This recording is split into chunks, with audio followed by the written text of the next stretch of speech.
السلام علیکم ورحمۃ اللہ وبرکاتہ۔ بسم اللہ الرحمن الرحیم۔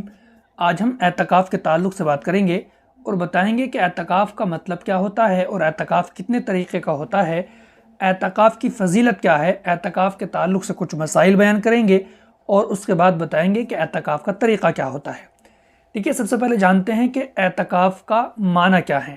اعتکاف کہتے ہیں کسی جگہ پر ٹھہرنا، رکنا، لیکن شریعت کی اصطلاح میں مسجد میں عبادت کی نیت سے ٹھہرنے کو اعتکاف کہتے ہیں۔ اعتکاف تین طرح کا ہوتا ہے، ایک واجب اعتکاف، ایک سنت اعتکاف اور ایک نفلی اعتکاف۔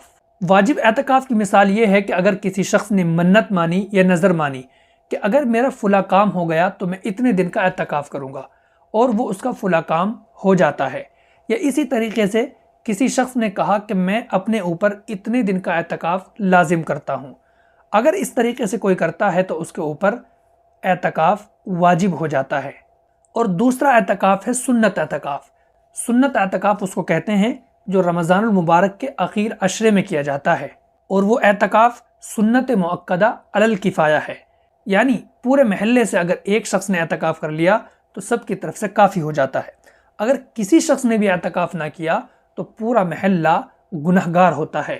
نفلی اعتکاف اس کو کہتے ہیں نہ جس کا وقت متعین ہوتا ہے اور نہ ہی مقدار متعین ہوتی ہے، اس کو کتنی بھی دیر کے لیے اور کتنی بھی مقدار میں کیا جا سکتا ہے، چاہے 10 منٹ کا، چاہے 15 منٹ کا، چاہے 1 گھنٹے کا، یعنی اس کا کوئی وقت متعین نہیں ہے، کوئی مقدار متعین نہیں ہے۔ اور یاد رکھیے گا اس اعتکاف کا یعنی نفلی اعتکاف کا بھی بہت زیادہ ثواب ہے۔ اس لیے جب ہم مسجد میں داخل ہوں تو مسجد میں داخل ہوتے ہوئے مسجد میں داخل ہونے کی دعا پڑھیں اور ساتھ ساتھ میں اعتکاف کی نیت بھی کر لیں۔ اب جب تک ہم مسجد میں رہیں گے 15 منٹ، 20 منٹ یا آدھا گھنٹہ، تو ہمیں اعتکاف کا ثواب بھی ملے گا۔ نبی کریم صلی اللہ علیہ وسلم آخر عشرے میں اعتکاف کیا کرتے تھے اور آپ کے ساتھ صحابہ کرام بھی اعتکاف کیا کرتے تھے۔ فرمایا گیا کہ اللہ کے نبی صلی اللہ علیہ وسلم اعتکاف کو اتنی اہمیت دیا کرتے تھے کہ اگر کسی وجہ سے رمضان المبارک کا اعتکاف چھوٹ جاتا تھا تو شوال کے مہینے میں آپ اس اعتکاف کو کیا کرتے تھے۔ اللہ کے نبی صلی اللہ علیہ وسلم نے ارشاد فرمایا کہ رمضان المبارک کے آخر میں 10 دن، 7 دن یا 3 دن اعتکاف کرنا شب قدر کی عبادت کے برابر ہے۔ چند مرتبہ اللہ کے نبی صلی اللہ علیہ وسلم شروع رمضان میں بھی اعتکاف میں بیٹھے، مگر جب پیارے نبی صلی اللہ علیہ وسلم کا وصال کا وقت آیا تو آپ نے آخر رمضان میں اعتکاف فرمایا۔ اللہ کے نبی صلی اللہ علیہ وسلم نے یہ بھی ارشاد فرمایا ہے کہ جس شخص نے پوری زندگی میں 1 مرتبہ بھی اعتکاف کیا تو اللہ قیامت کے دن اس کے اور دوزخ کے درمیان 3 خندقوں کا فاصلہ فرمائیں گے، اور ہر خندق کا فاصلہ 500 برس یعنی 500 سال کا ہوگا۔ اور حدیث پاک کے اندر معتکف یعنی اعتکاف کرنے والے کے 2 بہت بڑے فائدے ذکر کیے گئے ہیں۔ ایک فائدہ یہ کہ جب کوئی شخص اعتکاف میں بیٹھتا ہے تو وہ گناہوں سے بچتا ہے، وہ گناہوں سے محفوظ ہو جاتا ہے۔ ظاہر سی بات ہے جب کوئی شخص اعتکاف میں بیٹھ جائے گا تو آٹومیٹک یعنی خود بخود وہ بہت سارے گناہوں سے بچ جائے گا۔ اور دوسرا فائدہ یہ ہے کہ بہت ساری نیکیاں ایسی ہوا کرتی ہیں جیسا کہ جنازے میں شریک ہونا، مریض کی عیادت کرنا یا اور بہت سارے نیک کام جو اعتکاف میں بیٹھنے والا شخص اعتکاف میں بیٹھنے کی وجہ سے نہیں کر پاتا ہے، تو اللہ تبارک و تعالیٰ ان تمام چیزوں کا ثواب اس کو بغیر کیے عطا فرماتے ہیں۔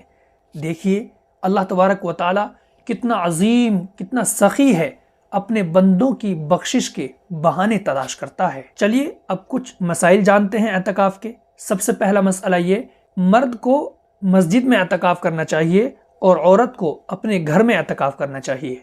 اگر گھر میں کوئی مخصوص جگہ نہ ہو مسجد کے نام سے تو کوئی اپنے طور پر جگہ متعین کر لے اور وہاں پر بیٹھ جائے۔